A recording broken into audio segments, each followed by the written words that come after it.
দেখেন না আজকে ঢাকা বিমান দুর্ঘটনা, উত্তরার কি হালাত, কিসের বাহাদুরি করেন একটু ভাবেন তো এক মিনিট।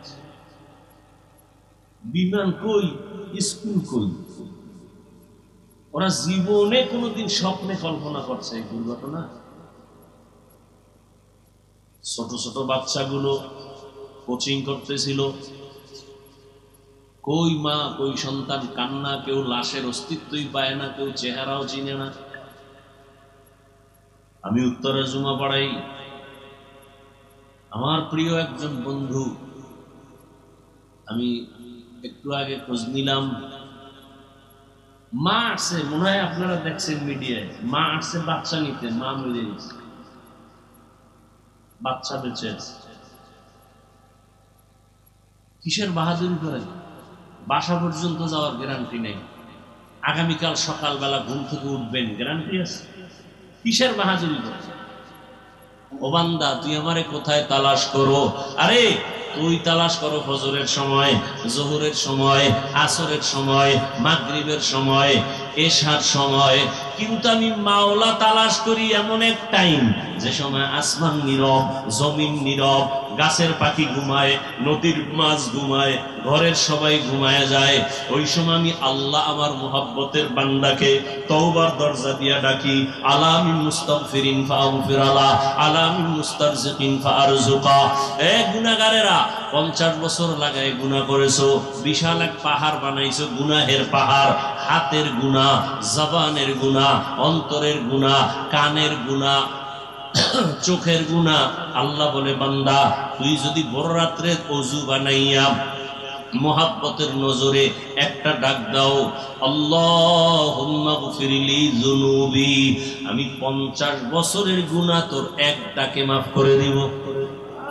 আমি কতটা মায়া লইয়া বসে আছি। সন্তান যখন চোখের পানি ছাড়িয়া মাকে বলে, আম্মু আর অন্যায় করব না, মা তখন বলে, তোরে মাফ করে দিলাম। সন্তানের কান্নায় যদি মা বাবার অন্তরে মায়া বাড়ে, আমার মাওলার কুদরতি অন্তরে কেন বান্দার প্রতি মায়া বাড়বে না? এক আল্লাহর বান্দা জীবন ভর শুধু গুনাহ গুনাহ করিয়া জীবনটা নষ্ট করে ফেলেছে। জীবনের শেষ ভাগে আইসা চিন্তায় পড়ে গেল, আরে এলাকার সবাই তোমার পেছনে খারাপ বলে, আমি মরিয়া গেলে তো গেলাম, কিন্তু আমার সন্তানের উপর অভিশাপ আসবে। এলাকার মানুষ আমার সন্তানরে ভালো জানবে না, আমার স্ত্রীকে ভালো জানবে না, না এই অভিশাপ নিয়ে কবরে যাব না। চিন্তা কইরা ঘুমের বিছানার থেকে ঘুম আসে না। হঠাৎ মন খারাপ হয়ে গেল, ফজরের আজান হয়ে গেল। মসজিদে গিয়া ইমাম সাহেবকে বলি, ইমাম সাহেব আমি বড় খারাপ মানুষ, আপনারা জানেন সবাই, এখন আমার ভালো হওয়ার চিন্তা, আমি জীবনে কত মানুষের কল্লা ফালাইয়া দিলাম, মায়ের কোল খালি করলাম, এখন এই অভিশাপ নিয়ে কবরে যেতে চাই না। মানুষ আমার সন্তানরে খারাপ বলবে, আমার আত্মীয় স্বজনকে খারাপ বলবে আমার কারণে। এবার ইমাম সাহেব বলে, আপনাকে পরামর্শ দিলাম, গভীর রাতে সব দরজা যখন বন্ধ, রহমতের দরজা খোলা, আপনি একটু আল্লাহর কাছে তওবার নিয়তে কান্না করবেন। আল্লাহর বান্দা পরামর্শ পাইয়া রাতের বেলা ঘরে চলে গেল, ঘুমায় না, ওযু বানাইয়া ঘরের অন্ধকার রুমের ভিতরে ভোর রাত্রে কান্না শুরু করেছে, ও আল্লাহ তুমি আমারে মাফ করে দাও, তোমার দেওয়া সূর্যের আলো আমি ভোগ করেছি কিন্তু তোমার শুকর আদায় করি নাই, তোমার দেওয়া বাতাস ভোগ করেছি তোমার শুকর আদায় করি নাই, তোমার দেওয়া নদীর মাছ খাইছি শুকর আদায় করি নাই, তোমার দেওয়া জমিনের ফসল খেয়েছি তোমার শুকর আদায় করি নাই। আজকে অনেক অনুতপ্ত হয়ে আসছি, আর গুনাহ করব না, হাতের গুনাহ করব না, জবানের গুনাহ করব না। আল্লাহর বান্দা এমন কান্না শুরু করেছে, গাইবি একটা আওয়াজ আসতেছে, গাইবি এক আওয়াজ, এই বান্দা কান্না করিস না, তোর নাম জাহান্নামীদের খাতায় লেখা, তুই কান্না করে লাভ নাই। আওয়াজটা কেমন যেন ঘরের সবাই শুনছে। বিবি এক সময় ডাক দিয়া কয়, ও স্বামী তুমি আওয়াজ শুনো নাই? তোমার নাম জাহান্নামীদের খাতায়, কান্না করে লাভ কি? স্ত্রীর এই কথা শুনিয়া গুনাহগার বান্দা বলে, বিবি বলো এই দরজা ছাড়া আর নতুন কোন দরওয়াজা আছে নাকি যেখানে গিয়া কান্না করলে ক্ষমা পাবো? স্ত্রী বলে, না আর কোন দরওয়াজা নাই। আল্লাহর বান্দা বলে, বিবি আমার এই দরজা ছাড়া যদি আর কোন দরওয়াজা না থাকে, আমার কাজ হলো কান্না করা। জীবনে তো গুনাহ কম করি নাই, আড্ডা কম দেই নাই, এখন শুধু কান্নাই করে যাব। জাহান্নামের খাতায় নাম লেখা থাকলে থাক, কান্না বন্ধ করব না। এই বলিয়া যখন আবার কান্না শুরু করেছেন, কিছুক্ষণ কান্নার পরে আবার একটা আওয়াজ আসছে, ও বান্দা কান্না বন্ধ কর, তোর জীবনের সব গুনাহ মাফ করা হয়ে গেছে, তোর নামটা জান্নাতীদের খাতায় লেখা। আল্লাহর বান্দা কেমন যেন আরো কান্না বাড়ায় দিছে।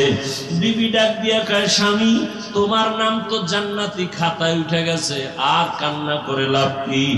এবার আল্লাহর বান্দা বলে, বিবি আমি এতক্ষণ কান্না করছিলাম জাহান্নামের গরম আগুনের ভয়, আর এখন কান্না করতেছি এতক্ষণ কান্নার পরে আমার বুঝ হয়ে গেছে, আরে আমার মাওলার কাছে কান্না বড় প্রিয় সম্পদ। এই জন্য আমি মাওলার মহাব্বত আরো যেন বেড়ে যায়, এই মহাব্বতে এখন কান্না করি। এতক্ষণ জাহান্নামের আযাবের ভয়ে কান্না করেছি, এখন আল্লাহর মহাব্বতের জন্য কান্না করি। যত কানবো তত মহাব্বত বাড়বে।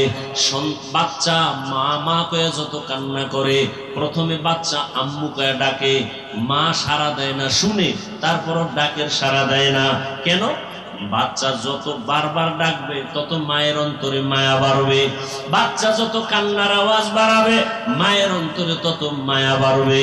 মা চায় বাচ্চা বেশি বেশি কাঁদুক, আমারে ডাকুক। আমি যদি এক ডাকে সারা দেই তো পারি, কিন্তু বাচ্চা তো আর ডাকবে না। মা সন্তানের মা ডাকে বড় মজা পায়, এই জন্য বারবার ডাক শুনতে চায়। ওই বান্দা বান্দির থেকে 99 গুণ মায়া আমার আল্লাহর বেশি। আমার আল্লাহ চায় বান্দা তুই বারবার আমাকে আল্লাহ বলিয়া ডাক দিবি। আমি এজন্য বারবার চাই তুই ডাক দে। মাঝে মাঝে তুই কাঁদো না, ডাকো না, আমি মুসিবত দেই। রে বান্দা মুসিবতে পড়লে তো আমাকে ডাকবি। আমার তো ছেলে নাই যে আমাকে আব্বা বলে ডাকবে, আমার তো মেয়ে নাই যে আমাকে বাবা বলে সম্বোধন করবে, আমার তো স্ত্রী নাই আমাকে স্বামী বলে সম্বোধন করবে। বরং আমি বড় আদর করে বানাইছি মানুষ। আমি মানুষ বানাইয়া মানুষের দিকে তাকায় থাকি, কখনো আমাকে আল্লাহ বলে ডাক দিবে। এরে বান্দা তুই মাকে ডাকো, বাবাকে ডাকো, ভাইকে ডাকো, বোনকে ডাকো, সন্তানের গালে চুমা খাও। এরে বান্দা সন্তানের চেহারা সুন্দর তো বানাইছি আমি, স্ত্রীকে নিয়ে কত মজা করো, ওই মজা তো দিলাম আমি। এত কিছু পাই আজকে তুই আমারে ভুলিয়ে গেছো। ওরে একবার যদি কলিজা দিয়ে আল্লাহ বলে ডাক দিয়া বলতি, দয়ার মালিক জীবনে নাফরমানি করিয়া জীবন নষ্ট করেছি, আর গুনাহ করব না, আমি আল্লাহ তোর জীবনের সব গুনাহগুলো মাফ করে দিতাম। বান্দা গুনাহ করছো, তওবা করো। ও যুবক বাবারা, ও পর্দার আড়ালের মা বোনেরা, আপনার মতো মা পর্দা করে, নামাজ পড়ে, স্বামীর মাল হেফাজত করে, সন্তানটাকে আদর্শওয়ালা বানানোর মেহনত করে। ডাক্তার বানাবেন, কোরআন পড়নেওয়ালা বানান। ইঞ্জিনিয়ার বানাবেন, কোরআন পড়ায়া দেন। সন্তান ডাক্তার হলো কোরআন পড়ে দোয়া করবে, ইঞ্জিনিয়ার হলো কোরআন পড়ে দোয়া করবে, প্রফেসর হলো কোরআন পড়ে পড়ে মা বাবার জন্য দোয়া করবে। আল্লাহর কাছে কান্না করে দোয়া করেন, আল্লাহ আদরওয়ালা বিনয়ী আদর্শবান সন্তানের মা বানাও, বাবা বানাও। মুরব্বীরাও তওবা করেন, যুবক বাবারাও তওবা করো। আর জীবনে নামাজ ছাড়বা না, দাড়ি কাটবা না, বেপরদায় চলবা না, মা বাবার সাথে বেয়াদবি করবা না। রুহের জগতের জন্য রাসূল রহমত, দুনিয়ার জগতের জন্য রাসূল রহমত, কবর জগতের জন্য রাসূল রহমত, হাসরের মাঠে রাসূল রহমত, জান্নাতের ভেতরে রাসূল রহমত, জাহান্নামের জগতের ভেতরে রাসূল রহমত। জান্নাতের জন্য রহমত, জাহান্নামের জন্য রাসূল রহমত, এটা কেমন কথা? বুঝার জন্য সময় দিতে হবে, সময় লাগবে, যদিও আজ পারবো না। আমি শুধু এক জগতের জন্য 10-15 মিনিট কথা বলবো, শুধু দুনিয়ার জগতে, তাও এক সাইড নিয়ে। শুধু দুনিয়ার জগতের জন্য রাসূল কি রহমত? রাসূল দুনিয়ার জগতের নারীদের জন্য আলাদা রহমত, দুনিয়ার জগতে রাসূল পুরুষের জন্য আলাদা রহমত, দুনিয়ার জগতে রাসূল শিশুদের জন্য আলাদা রহমত, দুনিয়ার জগতে রসুল, মুমিনের জন্য আলাদা রহমত। দুনিয়ার জগতে রসুল, বেঈমানের জন্য আলাদা রহমত। দুনিয়ার জগতে রসুল, পশু পাখির জন্য আলাদা রহমত। দুনিয়ার জগতে রসুল, জঙ্গলের প্রাণীদের জন্য, উড়ন্ত পাখিদের জন্য, সমুদ্রের প্রাণীর জন্য নবী রহমত। সব আলাদা আলাদা রহমত। বৃদ্ধ বৃদ্ধা এর জন্য নবী রহমত। রসুল এমন এক সময় পৃথিবীতে আসছেন যে সময় পৃথিবী ছিল নোংরা, পরিবেশ ছিল খারাপ, মানুষগুলো ছিল চরিত্রহীন, লম্পট। কেমন লম্পট, কেমন চরিত্রহীন! পৃথিবীতে ওই সময় তাদের মতো চরিত্রহীন পৃথিবীতে আর কোথাও ছিল না। মক্কার মানুষ যে এত খারাপ ছিল, কত খারাপ! বর্তমান আমাদের চোখের সামনে যেই পরিমাণ পরিবেশ খারাপ দেখি, যে মানুষ মারে মারে, আবার বুকের উপর উঠে লাফায়, আবার পাথর দিয়ে আঘাত করে, এর থেকে আরো খারাপ। বাবা নিজে কন্যা সন্তানকে জবাই করে, জ্যান্ত দাফন করে ফেলে, কন্যা পছন্দ করে না। নারীদেরকে সমাজের অবহেলিত বোঝা মনে করে। প্রত্যেকটা পয়েন্টে পয়েন্টে আমাদের জন্য উপদেশ। আপনাদের এই মাদ্রাসা, পার্শ্বে মসজিদ, আশেপাশের এলাকার মানুষ যদি কোনো মদের আড্ডা বসায়, অন্তত মসজিদ মাদ্রাসার পাশে আসবে না, একটু দূরে থাকবে। বলে খবরদার। যেমন অনেকে বিড়ি টানে, মসজিদের কাছে এসে আর বিড়িটা রাখে না, ফেলে দেয়। কেউ ভাই তুমি ওখানে গেলে বিড়ি টানলে কেউ মারবে না, পরিবেশ আমাকে নিষেধ করবে। তাহলে মানুষ ডানে বামে একটু দূরে অন্যায় করলো, মসজিদ মাদ্রাসার কাছে এসে করতে চায় না, অন্তরে বাধা দেয়। আশেপাশের বাড়িওয়ালারা উল্টা পাল্টা কিছু করলো, মসজিদের পাশে যাদের ঘর এরা একটু সেফ থাকে, হিসাব করে চলে। দুনিয়ার সব মানুষ অন্যায় করবে, উল্টা পাল্টা করবে, মক্কার মতো একটা দামি ঘরের মানুষ, পাশের মানুষ তো একটু হলেও হিসাব করে অন্যায় করবে। অথচ ইতিহাস সাক্ষী, পৃথিবীতে মক্কার মতো চরিত্রহীন লম্পট মানুষ পৃথিবীর আর কোথাও ছিল। প্রশ্ন বড় জটিল। অন্য জায়গার মানুষের তুলনায় এত বড় দামি বাইতুল্লাহর পাশের মানুষ এত খারাপ কেন?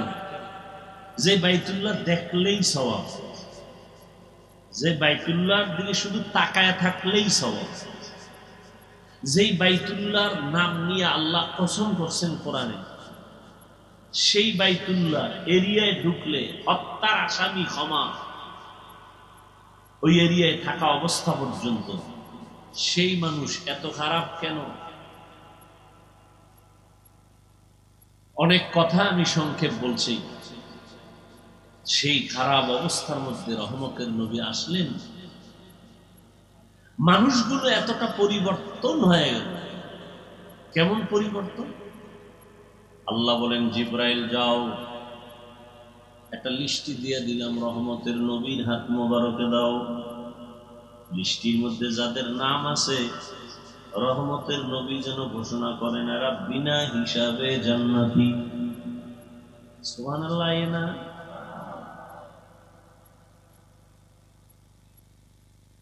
যেই মানুষগুলো এত খারাপ ছিল, আল্লাহ তাদেরকে দুনিয়াতে জিন্দা অবস্থায় জান্নাতের টিকিট পাঠিয়ে দিয়েছেন। কতজন? কথা বলেন না কেন ভাই?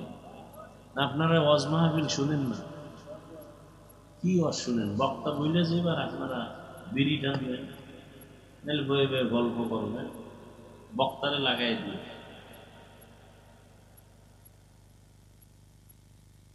দশজন সাহাবার নামে ওপেন জান্নাতের টিকিট এসে হাজির। এই কথাটার কোনোদিন আপনারা শুনছেন? তাহলে বলেন তো, প্রথম 10 জনার প্রথম কে? বলেন। দ্বিতীয় কে?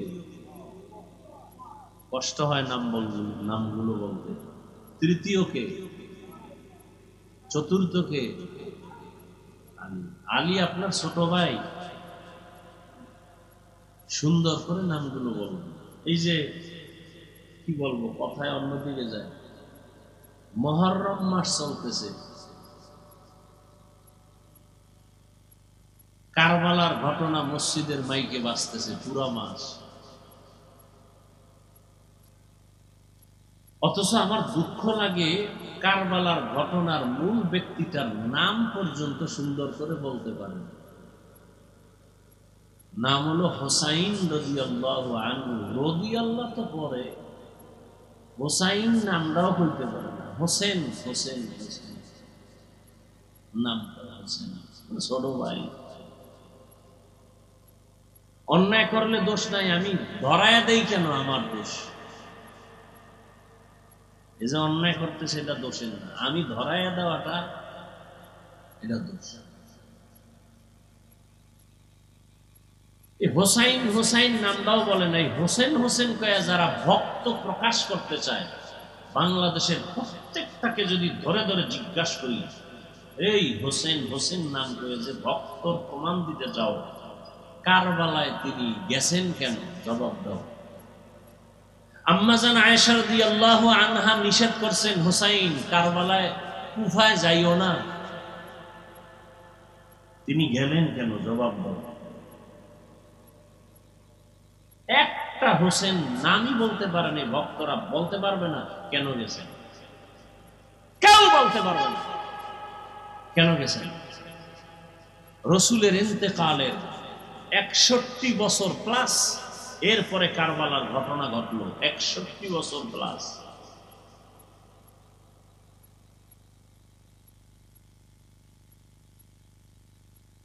হোসাইন রাদিয়াল্লাহু তাআলা আনহুর বড় ভাইয়ের নাম কি বলেন?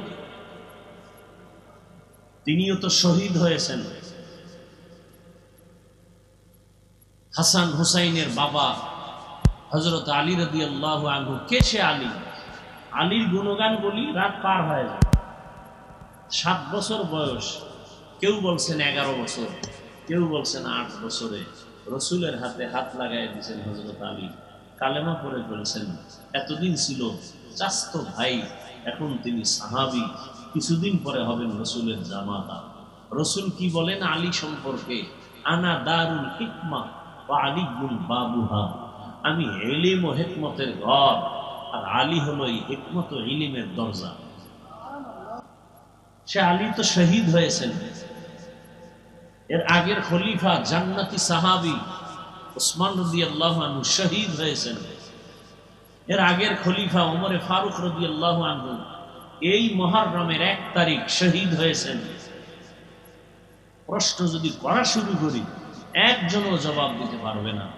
হোসাইন নিষেধ করার পরে কুফায় গেলেন কেন? হোসাইন বললেন, আমি সেখানে যাব কারণ জমিন আল্লাহ, আসমান আল্লাহ, জমিনের মানুষ গোলামি করবে আল্লাহ। কুফার মানুষ ইয়াজিদের গোলাম হতে চলছে, মানুষ মানুষের গোলামি করতে পারে না। আমি সেখানে গিয়া ওই মানুষের গোলামির জিনজির শিকলকে ছিঁড়ে কুফার মানুষকে আল্লাহর গোলামে পরিণত করার জন্য যাব। গেলেন, যুদ্ধ চলছে, সন্তান একটা শহীদ, নামাজের টাইম হয়ে গেছে। হোসাইন রাদিয়াল্লাহু আনহু যুদ্ধ চলাকালীন নামাজ ছাড়েননি। এই হোসাইনের ভক্ত যারা, নামাজ কই তোমার? দাড়ি কই? টুপি কই? পাগড়ি কই? পৃথিবীতে হোসাইন রাদিয়াল্লাহু আনহুর ভক্ত, পৃথিবীতে শ্রেষ্ঠ ভক্ত আমরা টুপিওয়ালা দাড়িওয়ালা। আর যারা হোসাইনের নাম ব্যবহার করে, নামাজ নাই, দাড়ি নাই, টুপি নাই, এরা শুধু মুখে বলে ভক্ত, অন্তরে এদের মহব্বত নাই। শুরুতেই কিন্তু আজকে ভালোবাসার কিছু কথা বলছি, অন্তরের ভালোবাসা। যুদ্ধ চলাকালীন নামাজ ছাড়েনি। রসুল বলেন মুমিন আর বেঈমানের ব্যবধান নামাজ। বেঈমান নামাজ পড়ে না, মুমিন যারা নামাজ ছাড়ে না।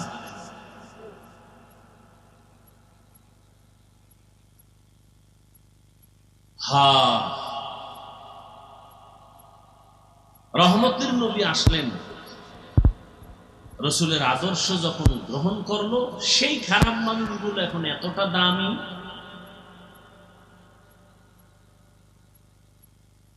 যে আল্লাহ ডাইরেক্ট তাদের নামে জান্নাতের টিকিট পাঠিয়ে দিলেন। 10 জনের নাম ওপেন। কিন্তু এরপরে এরা সুসংবাদ পাইয়া তাদের হালাত কেমন হয়েছে? আপনারা যদি পিসাব কয় তুমি জান্নাতি, আপনি কইবেন তো বিড়ি আরো ডবল দেব। পিসাব যেহেতু জান্নাতি হয়েছে, আর এত ইবাদতের দরকার নেই। ওদিকে সাহাবাদের উপরে যখন সংবাদ এসে গেল, কান্নায় ভেঙে পড়লেন। আবু বকরের ইতিহাস মৃত্যু পর্যন্ত কান্না, আল্লাহর আদালতে কি নিয়ে যাব। ওমরের ইতিহাস মৃত্যু পর্যন্ত কান্না, আল্লাহর আদালতে কি নিয়ে যাব। ঈদের দিন রোজা, সবাই আনন্দ করে, ওমর দরজা আটকায় কাঁদতেছে। আবু হুরায়রা প্রশ্ন করলেন, খলিফাতুল মুসলিমিন, আনন্দ বাদ দিয়া কাঁদেন কেন? আনন্দ তো ওই ব্যক্তি করবে যার টেনশন নেই।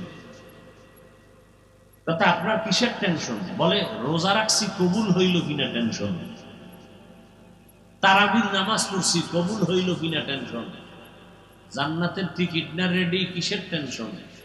যে আল্লাহ টিকিট দিয়েছেন, সে আল্লাহ যদি রাগ করে টিকিট ক্যান্সেল করেন, উপায় কি? আশেকে রসুল তো তারা গলায় ছুরি আসবে, দাড়ির মধ্যে অস্ত্র লাগবে না, এরা তো আশেকে রসুল। ওমরকে জিজ্ঞাসা করে নবীজি, ওমর আমাকে আপনি ভালোবাসেন? বলে হ্যাঁ। কি পরিমাণ? কি পরিমাণ ভালোবাসতে হবে? আপনার পরিবার? হ্যাঁ, এর থেকে বেশি। আপনার জীবন থেকে বেশি? না না না না না। নবীজি বললেন, আপনি পূর্ণ মুমিন হতে পারেন, জীবন থেকেও বেশি আমাকে ভালোবাসতে হবে। রসুল বলতে দেরি, ওমর বিদ্যুতের গতিতে বলে, আল্লাহর জাতের কসম, আমি আমার জীবন থেকে বেশি আপনাকে মুহাব্বত করি। নবীজি বললেন, আপনি এখন কামেল মুমিন হয়ে গেলেন। নবীজি বলেন, আকাশে তাকায় দেখো, অগণিত তারকা, গণনা করা যায় না। আমার ওমরের আমল তারকার থেকেও বেশি, গণনা করা যায় না। সেই ওমর ঈদের দিন কান্না করে, তারাবি কবুল হইল কিনা টেনশন, কোরআন খতম করেছি কবুল হইল কিনা টেনশন। আর আপনি সারা জিন্দেগিতে কোরআন শরীফ ধরেনি না, আপনার টেনশনই নেই।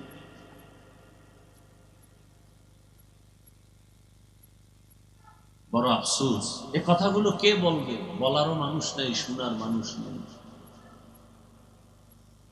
ভুল ধরার মানুষ আছে, লোকমা দেওয়ার মানুষ আছে। ওয়ামা আরসালনাকা ইল্লা রাহমাতাল লিল আলামিন। রহমতের নবী আসছেন, জমিন পবিত্র হয়ে গেল। মক্কার মানুষ এখন এমন দামি, আল্লাহ নিজে ওমরের কথার উপর একমত হইয়া কোরআনে আয়াত নাজিল করলেন।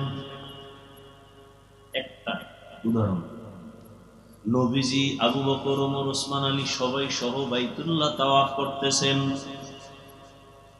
যারা হজে গেছেন, না গেলেও শুনে রাখেন, না গেলেও দিলে তামান্না ছিল যাওয়া।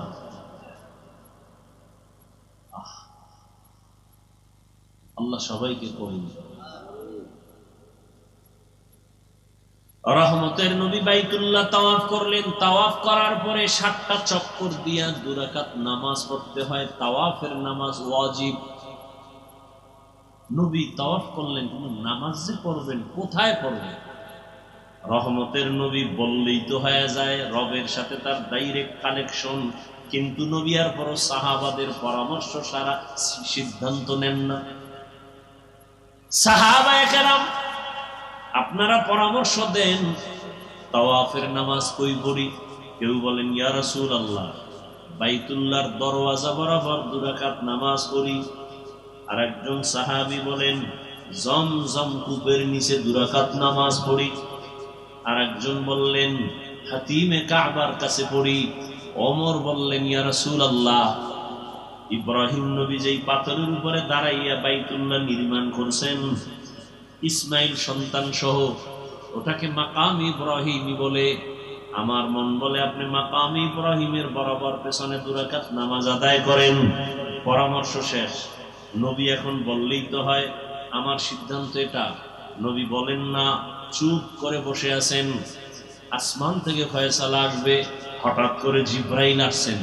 জিব্রাইল এসে সালাম দিয়া কয়, ইয়া রাসূলুল্লাহ, আল্লাহ সালাম দিয়া সুসংবাদ দিছেন, ওমরে যেটা বলছেন আল্লাহ তা মেনে নিয়েছেন, আপনাকেও মানতে বলেছেন। সুবহানাল্লাহ বলবেন না? সেই ওমর ঈদের দিন কান্না করে, আল্লাহর কাছে কি নিয়ে যাব? চিন্তা করেন, জান্নাতের টিকিট রেডি।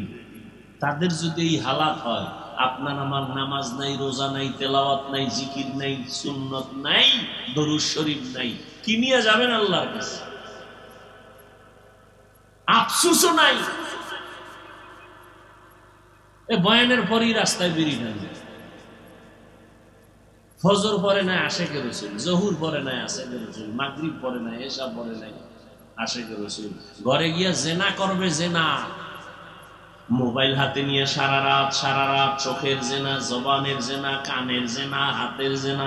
মোবাইলে শুধু জেনা চলবে, সারা রাত ঘরে ঘরে রুমে রুমে জেনা। রাগ করতেছেন? আরে মেয়ে, আমরা এই কথাগুলো আপনাদের না শুনাইলে শোনাবে না তো কেউ। দেখেন না আজকে ঢাকা বিমান দুর্ঘটনা, উত্তরার কি হালাত। কিসের বাহাদুরি করেন? এই উপরের দিকে দেখেন, আবার আহেন পড়েনি। একটু ভাবেন তো 1 মিনিট। বিমান কই, স্কুল কই? ওরা জীবনে কোনোদিন স্বপ্নে কল্পনা করছে এই দুর্ঘটনা? ছোট ছোট বাচ্চাগুলো কোচিং করতেছিল, কই মা কই সন্তান, কান্না। কেউ লাশের অস্তিত্বই পায় না, কেউ চেহারাও চিনে না। আমি উত্তরে জুমা পড়াই। আমার প্রিয় একজন বন্ধু, আমি একটু আগে খোঁজ নিলাম, মা আসছে, মনে হয় আপনারা দেখছেন মিডিয়ায়, মা আসছে বাচ্চা নিতে, মা মরে গেছে, বাচ্চা বেঁচে আছে। কিসের বাহাদুরি করেন? বাসা পর্যন্ত যাওয়ার গ্যারান্টি নেই। আগামীকাল সকালবেলা ঘুম থেকে উঠবেন, গ্যারান্টি আছে? কিসের বাহাদুরি করেন? এক তো কবরে গিয়া জুতার বাড়ি, ভালো কিছু নিয়ে যাইতে পারলেন না। মানুষ যে আপনার জন্য একটু প্রশংসা করবে, এরকম একটা ভালো ছেলে তো রেখে যাইতে পারলেন না। এমন একটা ছেলে রেখে যাইতেছেন, নিজেও অন্যায় করে, আরো এলাকার আরো 10টাকে অন্যায়কারী বানায়। চরিত্র এত খারাপ।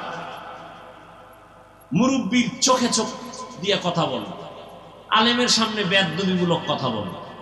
একটা ভালো ভদ্র ছেলে তো রেখে যেতে পারলেন না। আল্লাহর কাছে কি নিয়ে যাবেন, আর এই মানুষের কাছে কি রেখে গেলেন? না ওই পারে শান্তি, না এই পারে শান্তি।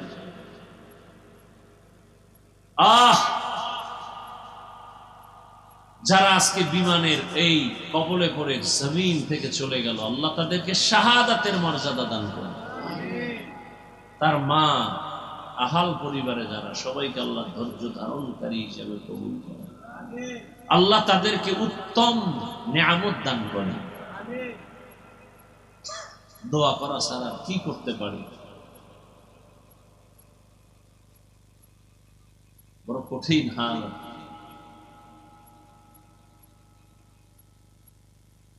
রহমতের নবী আসছেন। নবী দুনিয়ার জগতের জন্য রহমত। এমন 63 বছরের হায়াতের মাত্র 23 বছরের প্রেসক্রিপশন।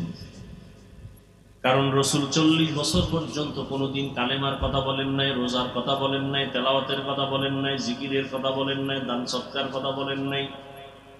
নবী 40 বছরে কোনো আওয়াজ নেই। সবার সাথে ভালোবাসা তৈরি করে। নবীরে দেয় গালি, নবী দেয় হাসি। নবীর বড় বড় দুশ্মনরা নবীর ব্যবহারে মুগ্ধ। 40-এর পরে আল্লাহর বিধান চলে আসলো, দাওয়াত শুরু হয়ে গেল। এমন এক প্রেসক্রিপশন আল্লাহ তৈরি করে দিলেন, এমন এক প্রেসক্রিপশন, কিয়ামত পর্যন্ত যারা এই প্রেসক্রিপশন ফলো করে চলবে, নবী চ্যালেঞ্জ দিয়ে গেছেন, আমি চলে গেলাম, 2 জিনিস রেখে গেলাম, চ্যালেঞ্জ দিয়ে গেলাম, যদি ধরিয়া রাখো ঈমানও যাবে না, সম্মানও যাবে না। 2 জিনিস রেখে গেলাম, আল্লাহর কোরআন আর আমি রাসূলের আদর্শ সুন্নাত। আপনাদের থেকে একটু সংক্ষেপে জিজ্ঞাসা করে জানতে চাই, নবীজির রেখে যাওয়া সুন্নাত আদর্শ, এটা মানবে কারা? হিন্দুরা, ইহুদি, খ্রিস্টান? আপনারা বলুন তো, রাসূলের রেখে যাওয়া সেই আদর্শ মানবে কারা? বলেন, কোন দেশের মুসলমান? শুধু আপনাদের এই নবীনগর বা এই বাঙ্গুরা বা, হ্যাঁ, আপনি মানেন না কেন? হ্যাঁ, সমস্যা হতে পারে কি? নবীজির আদর্শ মানতে গেলে ভালো লাগে না, এর থেকে আরো সুন্দর আদর্শ আছে, তাহলে আপনি মানবেন না। আপনি কেন, আমি মানব না। কেউ যদি এখানে দাঁড়ায় বলেন, এই হাফিজ ভাই বহু ওয়াজ জীবনে করছেন, আজকে আমগো ওয়াজ শুনেন, কি রসুলের আদর্শ থেকে আরো সুন্দর আদর্শ আছে শেখ মুজিবুর রহমানের ভেতরে। আমি আল্লাহকে সাক্ষী রেখে বলছি, আমি রসুলেরটা বাদ দিয়া শেখ সাহেবেরটা নিব, যদি প্রমাণ দিতে পারেন রসুলের থেকে শেখ সাহেবের আদর্শ ভালো। কেউ যদি বলেন, হাফিজ ভাই জিয়াউর রহমান সাহেবেরটা আরো ভালো রসুলের থেকে, আমি রসুলেরটা বাদ দিয়া তারটা নিব, বলার মতো বুকে শক্তি আছে?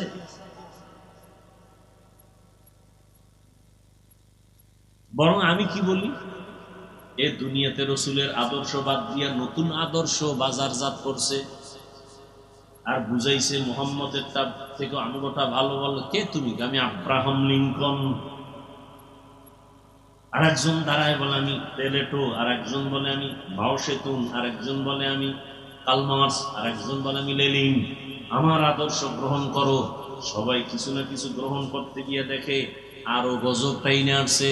গণতন্ত্র গণতন্ত্র করতে করতে এখন গণতন্ত্রই ফাঁসির মঞ্চে ঝুলতেছে, গণতন্ত্র শুদ্ধা। এক কথায় আমি জবাব দিই, সারা বাংলাদেশের মধ্যে এক কথায় জবাব, দুনিয়ার সবার আদর্শ নাপাক, একমাত্র মদিনাওয়ালা রসুলের আদর্শই হলো পাক। এক কথায় জবাব, দুনিয়ার সব নাপাক। কেন? যাদের আদর্শর স্লোগান দাও ওরা নিজেরাই নাপাক। এই যে কেমনে বুঝে, এই যে বোতলটা আছে না, পানির বোতল, এটা আমি যদি একটা পাইপের মধ্যে দেই, পাইপের গোড়ায় যদি একটা জগ বা পাত্র রাখি, এখন ওই পাইপের মধ্যে যদি ময়লা থাকে, আমার এই স্বচ্ছ পানিটা ওখানে গিয়ে যাইয়া পাত্রের মধ্যে ভালো করবে না ময়লা? ময়লা কি আমার বোতলের ভিতরে না মাঝখানের পাইপের মধ্যে? বড় কঠিন। আব্রাহাম লিঙ্কনের আদর্শ নাপাক কেন? ওর দেমাগ নাপাক। মাও সেতুনের আদর্শ নাপাক কেন? ওর দেমাগ নাপাক। দেমাগ নাপাক কেন? খায় নাপাক। দেখেন না, কিছু যত, আমি মাঝে মাঝে বলি, আমাদের দেশে যত বড় ভিআইপি তত বড় মদখোর। কি 3 বেলা খাইয়ে ওর মদ পান করতে হবে, না হয় চান্দি গরম হবে না। চান্দি গরম না হইলে বউরে মা কইতে পারে না। এরকম জানোয়ার আছে না, বউরে মা কয়, এমনি কয়, তার মা ছিঁড়ে গেছে। যত বড় ভিআইপি তত বড় নেশাখোর। তাহলে খাইয়ে লইয়া দিমাগ না পাক, ও জবানে আর দিমাগ দিয়ে যা বের করে সব না পাক। আর আমার রসুল 63 বছর হায়াতে আমার রসুল কোনদিন একটা মিথ্যা কথা বলেন নাই। পৃথিবীতে দ্বিতীয় আর একজনের নাম পাও যে মিশা হয় না। বরং ঘরের মধ্যে বৈশাখ পাওনাদারে যখন টেলিফোন করে, আমি জমিনে নাই, আছে ঘরের মধ্যে, আমি জমিনে নাই। একদিন ধৈর্য একটারে কইতেছে, তুমি না ঘরে ছিলা, তুমি মিশা কথা কইলে কেন জমিনে নেই? আসলে আমি জমিনে ছিলাম না, খাটের উপরে ছিলাম।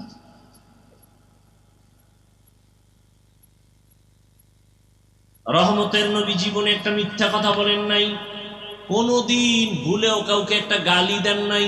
হাজারো গালি শুনছেন, গালির জবাবও দেন নাই। রহমতের নবী কতটা দিলওয়ালা, কোনদিন দুটো চোখ গরম করে কারো দিকে তাকান নাই। কেন? নবী যদি গরম চোখে কারো দিকে তাকায়, জাগায় পুরিয়া ছাই হয়ে যায়। রাসূলের সে চোখের পাওয়ারের অ্যাকশন, রাসূলের ব্যবহারে কেউ বলতে পারবে না আমি কষ্ট পেয়েছি। কেমন মায়ার নবী যে রাসূলের শরীর মোবারকের ঘাম থেকে মিশকের ঘ্রাণ। কেমন রহমতের নবী আমার, যেখানে কদম দেন ওই জায়গা থেকে দীর্ঘ বছর শুধু ঘ্রাণ আর ঘ্রাণ।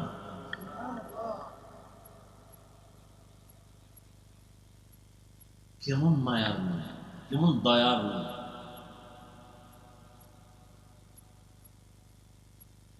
নবীজি বলছেন আমি চ্যালেঞ্জ দিয়ে গেলাম, দুইটা জিনিস যদি ধৈর্য রাখতে পারো, ঈমানও যাবে না, সম্মানও যাবে না।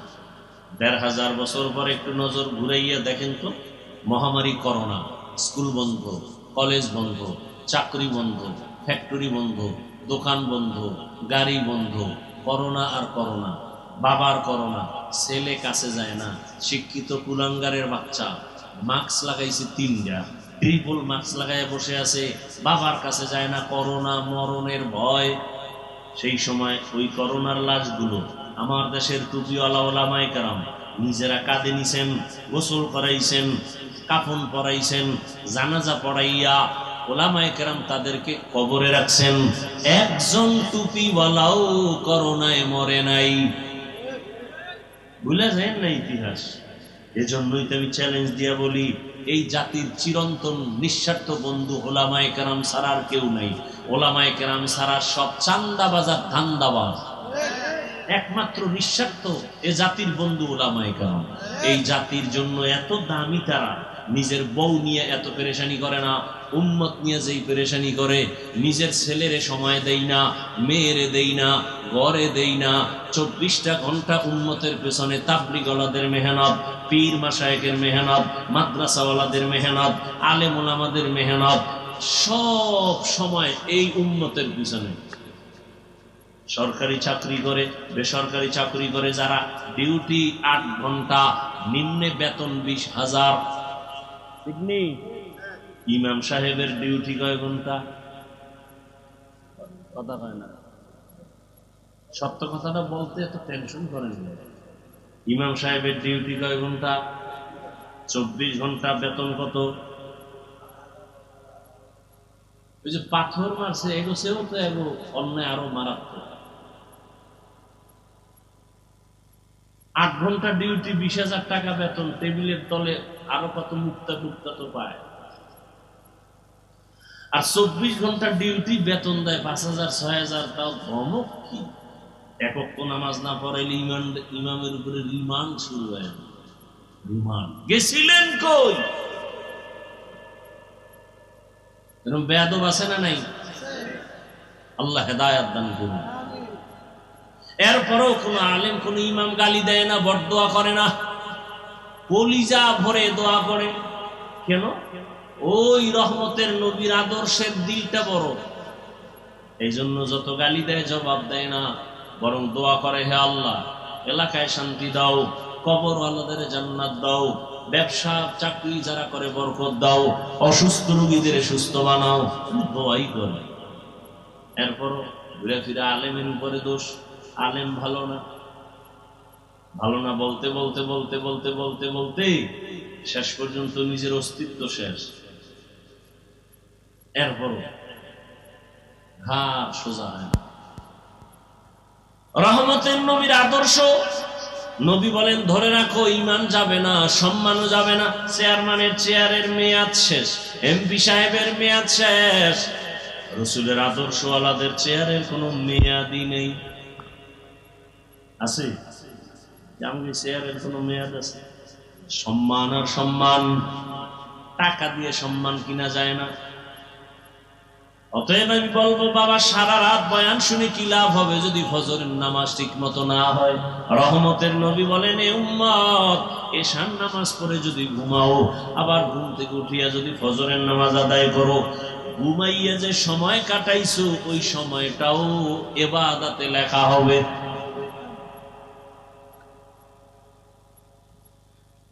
এই যে আমি এতক্ষণ আপনাদের একটু কথা শুনেছি, কষ্ট হয়, এর পরেও একবারও কিন্তু বলি না আমি যে পাঁচকল্লিওয়ালা মৌলবী, আপনারাও আমার মতো পাঁচকল্লি লাগাবেন, না হয় আপনার জাহান্নাম। বলছি আমি কওমি মাদ্রাসার সন্তান, আপনারাও কওমি মাদ্রাসায় যাবেন, একবারও বলি নাই। আমি তাবলিগের লাইনের সন্তান, আপনারাও তাবলিগে যেতে হবে, একবারও বলি নাই। আমি পীর সাহেবদের মুরিদ, আপনাদেরও যেতে হবে, একবারও বলি নাই। বরং আমি আপনাদের শুরু থেকে বলতেছি, এখনো আবার বলতেছি, রহমতের নবীর আদর্শের মালা গলায় লাগান।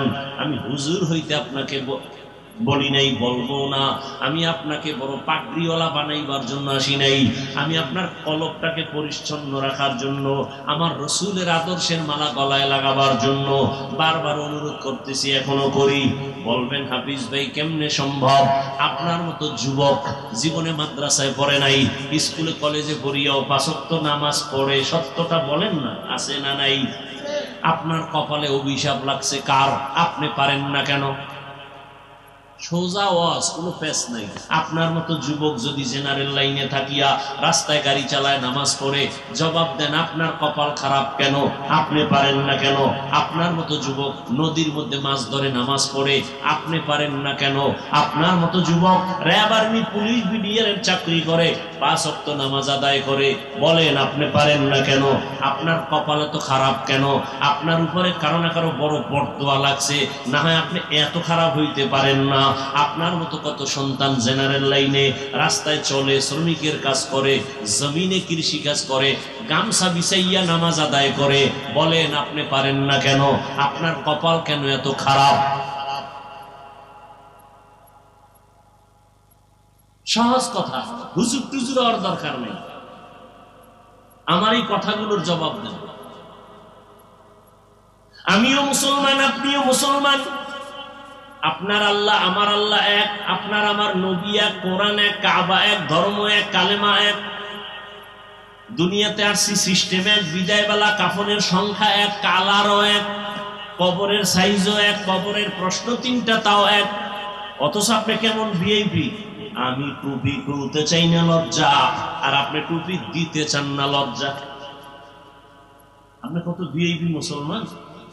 আমি দাড়ি কাটতে চাই না লজ্জা পাই, আর আপনি কেমন ভিআইপি মুসলমান যে দাড়ি রাখতে চান না লজ্জা পান? আপনাকে দাড়ির জন্য কত বয়ান দিতে হয়, এরপরও রাখতে চান না। নামাজের জন্য কত বয়ান দিতে হয়, নামাজ পড়তে চান না। তাহলে আপনি কোন লাইনের মুসলমান, আমি কোন লাইনের মুসলমান? আসলে কি আমি ভুলে আছি নাকি আপনারা ভুলে আছেন? হিসাবটা তাড়াতাড়ি মিলায় নেন, আগামীকাল এই টাইমে বেঁচে থাকার গ্যারান্টি নাই। আরে মনের শখ মিটায় গুণা তো কম করেন নাই। মনে চাইছে, শখ লাগছে পার্কে যাবেন, দৌড়। মনে শখ লাগছে মাইয়া নিয়ে আড্ডা দিবেন, দিছেন। মনে শখ লাগছে নামাজে যাবেন না, যান নাই। মনে শখ লাগছে দাড়ি কাটবো, কেটে ফেলেছেন। আর কত শখ, এখনো কি শখ মিটে নাই? আর কত বছর দাড়ি কাটলে শখ মিটবে? আর কত বছর মাইয়ার চরিত্র নষ্ট করলে শখ মিটবে? আর কত বছর পার্কে পার্কে গুন্ডামি করলে মনের জাল মিটবে? এরপরে তওবা করবেন, হায়াতের বাকি কত বলেন। ও পর্দার আড়ালের মা বোনেরা, আপনার মতো কত মা কত বোন এই অঞ্চলে আছে, এখনো পাঁচ ওয়াক্ত নামাজ পড়ে, স্বামীর মাল হেফাজত করে, মোবাইলে সময় নষ্ট করে না, নাই? বাকি আম্মা জানেরা বলেন আপনারা কেন পারেন না? কপাল কেন এত খারাপ? আল্লাহর আদালতে কি নিয়ে যাবেন? রহমতের নবী উম্মতি উম্মতি করে জীবন কাটাইলেন, কিয়ামতের ময়দানে উম্মতের জন্য কান্না করবেন, আর সে উম্মতের অন্তরে কোনো দরদি নাই। ও যুবক বাবা, মনের জাল মিটায় তো গুনাহ কম করলেন না? বাবার কাছে গিয়ে একটা টাকা দাও মোবাইল কিনবো, দেয় না, বাবারে মেরে ফেলায়। মায়ের কাছে টাকা চায়, না দিলে মায়ের উপরে গালি, কত ঝগড়া, কত বেয়াদবি। রসুলের আদর্শ ছাড়াই জমিনে শান্তি আসবে না, যতই চালাকি করে। ইসলাম ছাড়াই জমিনে শান্তি আসবে না। শিয়ালের হাতে মুরগি আমানত দিয়া আমানত থাকে না, শিয়ালে সব ধ্বংস করে। দুর্নীতিবাজ, চান্দাবাজ আর ধান্দাবাজ যারা, চরিত্রহীনের কাছে যদি মাদ্রাসা মসজিদের চাবি দেন, জাতির ভাগ্য নির্ণয়ের চাবি দিয়ে দেন, জীবনে জাতির কপাল খুলবে না, জীবনে খুলবে না, অশান্তি বাড়তেই থাকবে। আহা, একটা কুকুর আর একটা কুকুরের এই পরিমাণ আক্রমণ করে না, তা মানুষ হইয়া কেমনে মানুষের এভাবে মারে? রসুলের আদর্শ যদি থাকতো এমনটা হওয়ার কোনো সুযোগ ছিল না। রসুলের আদর্শ কত সুন্দর। এই কোরবানির সময় যে গরু জবাই দাও, নবীজির আদর্শ কত সফট। তুমি একটা গরুর সামনে আরেকটা গরু জবাই দিও না, কারণ আরেকটা দেখলে কষ্ট পাবে। একটা পশুর কষ্ট রসুল নিষেধ করছেন, আর সেই মানুষ পশুর থেকেও খারাপ হয়ে গেছে। বড় আফসোস রে বাবা, বালিশে মাথা লাগায় একটু যে ঘুমের মধ্যে যদি আজরাইল আসিয়া পড়ে উপায় কি হবে। ও আমার যুবক বাবারা, তোমার মতো কত যুবক স্কুলে দেখো, ঢাকা কলেজে যাও, মাথায় পাগড়ি, বড় দাড়ি, কলেজে ক্লাস করে, মনে হয় যেন বড় মসজিদের খতিব। ও বাবা, তুমি কোন মসজিদে নামাজ পড়াও? আমি আরবি জানি না। এই হালাত কেন? বলে একজন আলেমের দোয়া, একজন আল্লাহর ওলির দোয়া পাইছি, মা বাবায় দোয়া দিছে, এখন আমি এই অবস্থায় কলেজে ক্লাস করি। কলেজের মধ্যে ছেলে মেয়ে নায়িকা আছে, শিক্ষক শিক্ষিকা আছে, কিছু বলে না? না, বলে না। শিক্ষকেরাও দোয়া করে, শিক্ষিকারাও দোয়া করে। ক্লাসের ছেলেরা মাঝে মাঝে কয়, চল বন্ধু একটু আড্ডাখানায় যাব, চল অমুক জায়গায় ঘুরে আসবো। আমি তখন ইস্তেগফার করি, আরে ওরা তো কত গুনাহ করবে, আমি কেমনে করব? আল্লাহর কুদরত, ইস্তেগফার পড়তে না পড়তে দেখি আমার ক্লাসের মেয়েরা, ওরা আমাদের পক্ষ হইয়া জবাব দিয়া কয়, ওরা একটু আল্লাহর পথে আছে, ওদের ছাইরা দে, ওদের নিয়ে টানাটানি করিস না। তখন আর ওরা আমাদের নিয়ে বাড়াবাড়ি করে না। আমরা আমাদের পথে এভাবে চলি। আমরা কলেজে ক্লাস করি, পাগড়ি খোলা লাগে না। আমরা ঢাকা কলেজে ক্লাস করি, আমাদের দাড়ি কাটা লাগে না। ও ব্যবসায়ী বাবারা, আপনার মতো কত ব্যবসায়ী ব্যবসা করে, নামাজ ছাড়ে না, শাটার বন্ধ করে মসজিদে চলে যায়। কিয়ামতের ময়দানে আল্লাহ তাকে জিজ্ঞাসা দাঁড় করায় বলবে, এই বেঈমান, তোর পাশের ব্যবসায়ী নামাজ ছাড়ে নাই, তুই ছাড়লি কেন? হুজুর বাদ দেন মিয়া। আপনার লাইনের লোক যখন দাঁড় করাবে কি জবাব দিল? আপনার পাশের ব্যবসায়ী নামাজ পড়ছে, ব্যবসা করছে, আপনি পারলেন না কেন? কি জবাব দিবেন আল্লাহর কাছে? সাহাবায়ে কেরাম এত সুন্দর আমল, এত সুন্দর তাকওয়া, যাদের উপরে আল্লাহ খুশি হইয়া জান্নাতের টিকিট দিয়ে দিলেন, তারা এরপরও কান্না করেছেন। আবু বকরের কান্না, ওমরের কান্না, ওসমানের কান্না, আলীর কান্না। আরে হোসাইন রাদিয়াল্লাহু আনহু রসুলের কত আদরের। একদিন বাবা হযরত আলীকে বলে, এই আব্বু, আপনি আমি হোসাইনকে ভালোবাসেন? হযরত আলী, হ্যাঁ বাসি। আমার বড় ভাই হাসান রে ভালোবাসেননি? বাসি। আমার আম্মু ফাতেমারে ভালোবাসেননি? বাসি। আমার নানাজিরে ভালোবাসেননি? আল্লাহ রে, আল্লাহরও ভালো। আব্বু আপনার অন্তর কয়টা? কয়েকটা। এক অন্তরে এতজনের ভালোবাসার মানে কি? অন্তর একটা, জায়গা দিছেন কতজন? বড় কঠিন হালাত। ও আমার যুবক বাবারা, চোখের সামনে দেখায় দিলাম, আমরা রসুলের আদর্শ মানতে গিয়ে টুপি পরছি, কোনো পীর সাহেবের গোলামি করি না, আমরা কোনো পীরের গোলামি করি না। রসুলের আদর্শের মহব্বতে দাঁড়িয়ে রাখছি, কোনো পীর সাহেবের কথায় দাঁড়িয়ে রাখি না। বরং রসুলের মহব্বত এতটা অন্তরে ঢুকাইছি যে দাড়ি, টুপি, পাগড়ি রসুলের আদর্শের বাইরে। পীর সাহেব যদি যায়, পীর সাহেব তালাক। আমার রসুল আসল। কি? আমার রসুল আসল। আমার রসুলের আসল মাইনা পীর। আমার রসুলকে ঠিক রেখা মা, আমার রসুলকে ঠিক রেখা বাবা, আমার রসুলকে ঠিক রেখা আমার আউলিয়া। আমার রসুলকে ঠিক রেখে আমার উস্তাদ, আমার রসুলের যে ঠিক রাখবে না সে আমার আপন হতে পারে না। সোজা কথা। কই রসুলের আদর্শ মানার কারণে সম্মান তো কমে নাই। রসুলের আদর্শ মানার কারণে কই আমগত মানুষ চেয়ারম্যানের চেয়ারের মেয়াদ শেষ, আমগত মেয়াদ শেষ নাই, বরং সম্মান আর সম্মান। করোনার সময় সব বন্ধ, কোরআনের একটা ফ্যাক্টরিও বন্ধ হয় নাই, মাদ্রাসাও বন্ধ হয় নাই, মসজিদ বন্ধ হয় নাই, না খাইয়া কোনো হুজুরেরাও মরে নাই। বরং কই কোটিপতিরা, ব্যাংকে টাকার অভাব নাই, কপাল খারাপ, নিজেও খাইতে পারলা না, বউও খাইতে পারে না, মাইয়া ফোলারাও খাইতে পারে না, এর সে রিক্সা চালাইয়া মর। টাকার মাস্তানি করে লাভ কি? 10 তলা বিল্ডিং কইরা জঙ্গলে জঙ্গলে ঘুরতেছে, কেমন সান কপাল। ওই বিল্ডিং এ গিয়ে আরামে ঘুমাইতে পারবে না, এর সে খেরের ঘরে ডাল ভর্তা দিয়ে খাইয়ে ঘুমানো অনেক শান্তি। দুনিয়া দুনিয়া কি পাইলা বাবা? যারা দুনিয়া দুনিয়া করে এরা দুনিয়াও পায় না, আখিরাতও পাইল না, সব শেষ। এখনো সময় আছে। আল্লাহ কয় আমি তো দরজা বন্ধ করি নাই। وَإِذَا سَأَلَكَ عِبَادِي عَنِّي فَإِنِّي قَرِيبٌ أُجِيبُ دَعْوَةَ الدَّاعِ إِذَا دَعَانِ فَلْيَسْتَجِيبُوا لِي وَلْيُؤْمِنُوا بِي لَعَلَّهُمْ يَرْشُدُونَ। ও বান্দা তুই আমারে কোথায় তালাশ করো? আরে তুই তালাশ করো ফজরের সময়, জোহরের সময়, আসরের সময়, মাগরিবের সময়, এশার সময়, কিন্তু আমি মাওলা তালাশ করি এমন এক টাইম যে সময় আসমান নীরব, জমিন নীরব, গাছের পাখি ঘুমায়, নদীর মাছ ঘুমায়, ঘরের সবাই ঘুমায় যায়। ওই সময় আমি আল্লাহ আমার মুহাব্বতের বান্দাকে তওবার দরজা দিয়া ডাকি, আলামিন মুস্তাগফিরিন ফাগফির আলা, আলামিন মুস্তারজিকিন ফারজুকা। এ গুনাহগারেরা, 50 বছর লাগায় গুনাহ করেছো, বিশাল এক পাহাড় বানাইছো, গুনাহের পাহাড়। হাতের গুনাহ, জবানের গুনাহ, অন্তরের গুনাহ, কানের গুনাহ, চোখের গুনাহ। আল্লাহ বলে বান্দা তুই যদি বড় রাত্রে ওযু বানাইয়া মুহাব্বতের নজরে একটা ডাক দাও, আল্লাহুম্মা গফিরলি যুনুবি, আমি 50 বছরের গুনাহ তোর এক ডাকে মাফ করে দিব।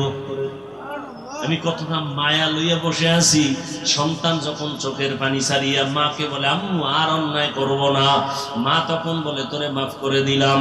সন্তানের কান্নায় যদি মা বাবার অন্তরে মায়া বাড়ে, আমার মাওলার কুদরতি অন্তরে কেন বান্দার প্রতি মায়া বাড়বে না?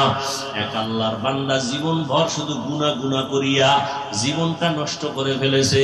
জীবনের শেষ ভাগে আইসা চিন্তায় পড়ে গেল, আরে এলাকার সবাই তোমার পেছনে খারাপ বলে, আমি মরিয়া গেলে তো গেলাম, কিন্তু আমার সন্তানের উপর অভিশাপ আসবে।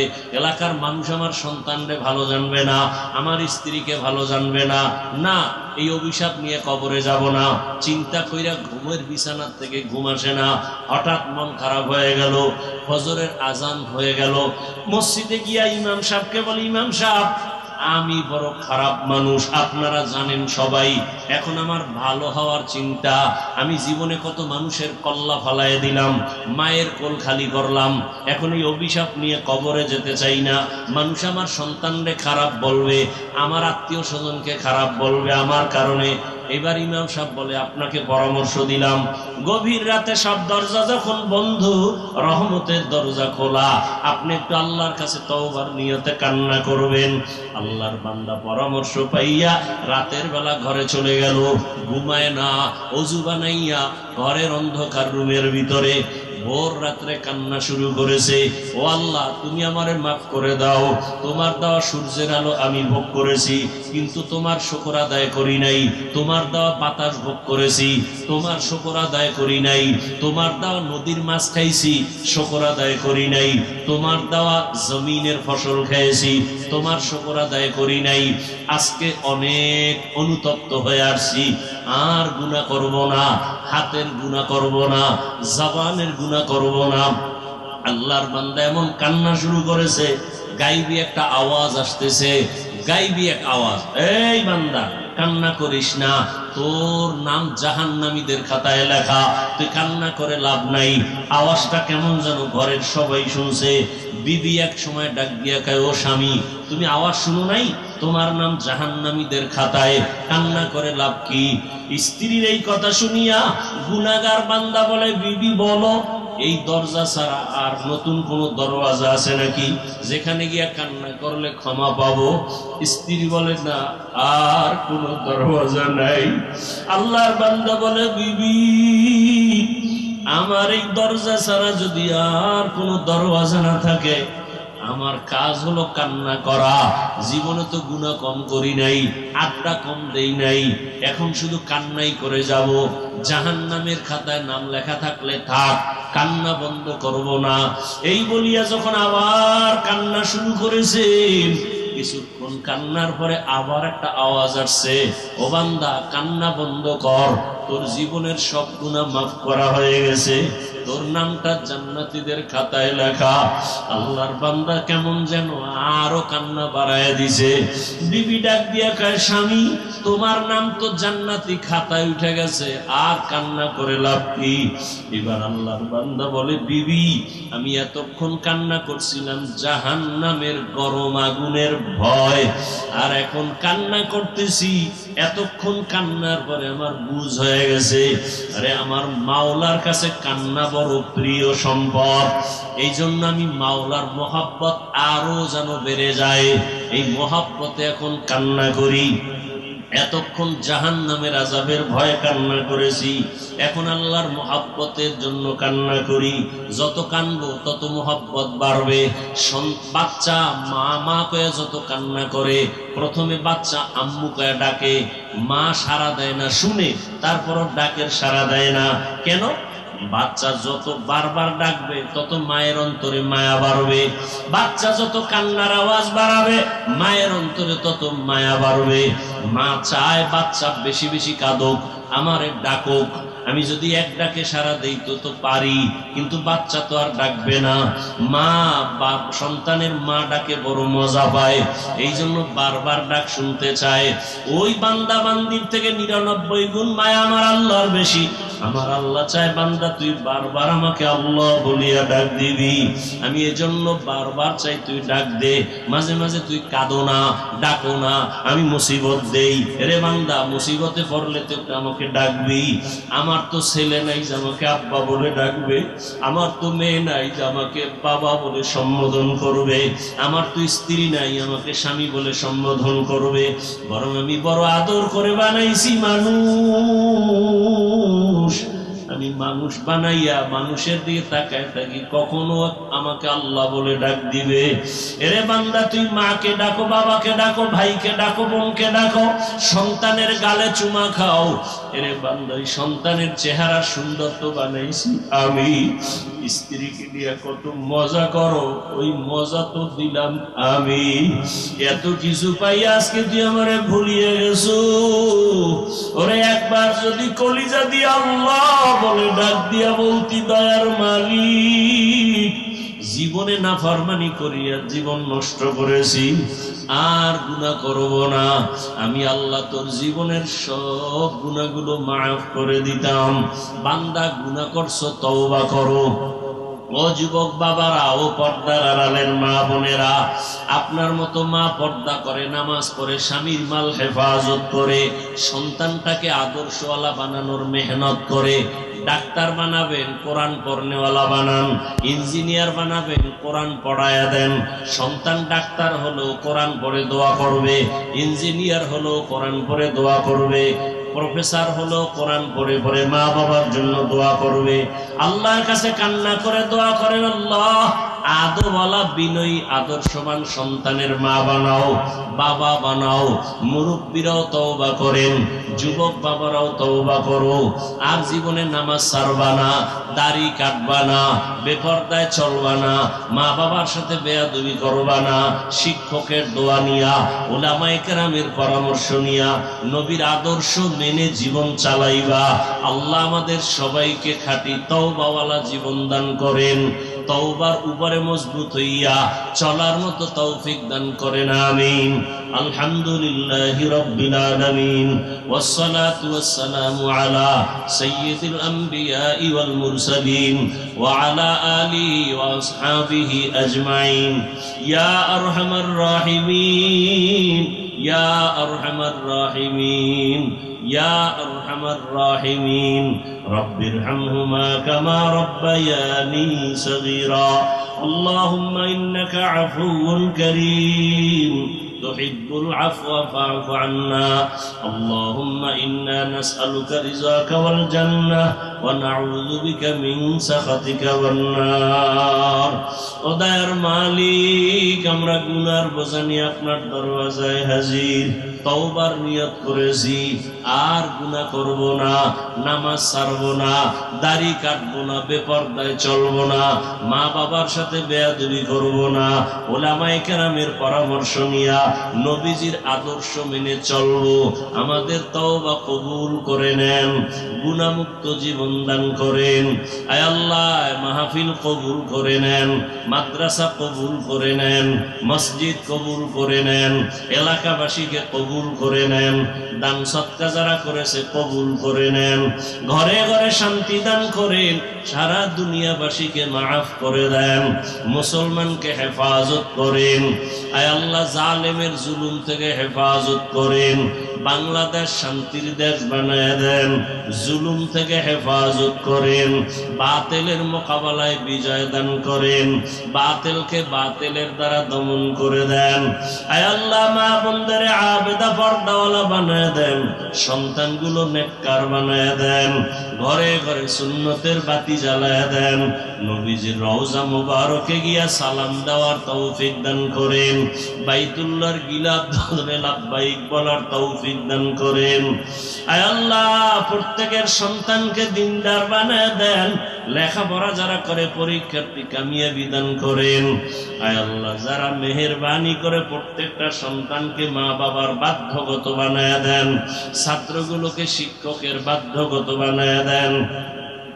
আয় আল্লাহ, সবার কামাই রুজি ব্যবসায় হালাল ভাবে বরকত বাড়ায় দেন, হারাম থেকে হেফাজত করেন, অভাবীদের অভাব দূর করে দেন। আয় আল্লাহ, সারা দুনিয়াবাসীকে মাফ করে দেন, নবীজির সুন্নাত ওয়ালা জিন্দেগি দান করেন। আমার কলিজার যুবকদের কবুল করে নেন, মোবাইলের গুনাহ থেকে হেফাজত করেন। আয় আল্লাহ, 5 ওয়াক্ত নামাজি বানায় দেন, নামাজ কাজা হওয়া থেকে হেফাজত করেন, চলার পথে ইজ্জতের সাথে হেফাজত করেন।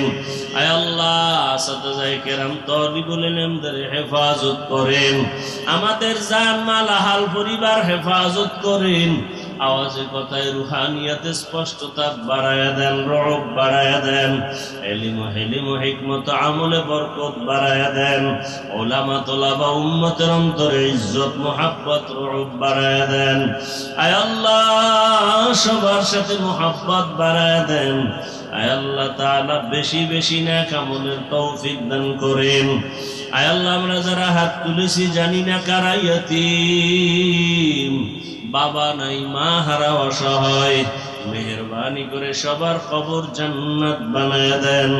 যারা বেঁচে আছেন হায়াত বাড়ায় দেন, অসুস্থ যারা সুস্থ করে দেন আল্লাহ।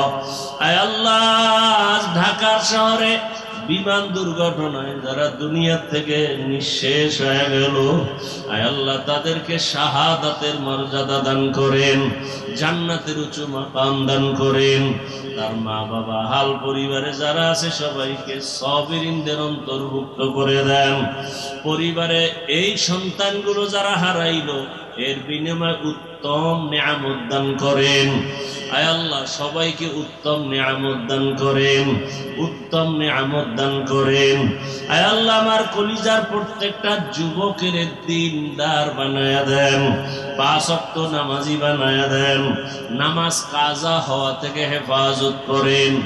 নবীজি সাহাবায়ে কেরামদের আদর্শওয়ালা আমাদের বানায়া দেন, গুনাহের প্রতি ঘৃণা জমায়া দেন, নারীদের ফিতনা খেদমতের ফিতনা থেকে হেফাজত করেন। আয় আল্লাহ, আমাদের হায়াতে বরকত বাড়ায়া দেন। আম্বিয়ায়ে কেরাম, সাহাবায়ে কেরাম, শুহাদায়ে কেরাম, আউলিয়ায়ে কেরাম, আসাতিজায়ে কেরামদের মাকাম জান্নাতে উঁচু বানায়া দেন। আয় আল্লাহ চলার পথে ইজ্জতের সাথে হেফাজত করেন। আয় আল্লাহ দিলের নেক আশা পুরায়া দেন, অভাব দূর করে দেন। আল্লাহ পরমুখাপেক্ষী থেকে হেফাজত করেন। ঋণের বোঝা মাথায় কুদরতের দ্বারা ঋণ আদায়ের ব্যবস্থা করে দেন। আয় আল্লাহ যারা ঋণ দাতা তাদের অন্তরে মায়া মুহাব্বত বাড়াইয়া দেন। নবীজির মুহাব্বতে আমাদের দোয়া মুনাজাত কবুল করে নেন। হাসবুনাল্লাহু ওয়া নি'মাল ওয়াকিল, নি'মাল মাওলা ওয়া নি'মান নাসির। ওয়া সাল্লাল্লাহু তাআলা আলা খাইরি খালকিহি মুহাম্মাদ ওয়া আলিহি ওয়া আসহাবিহি আজমাইন বিরহমাতিকা ইয়া আরহামার রাহিমিন।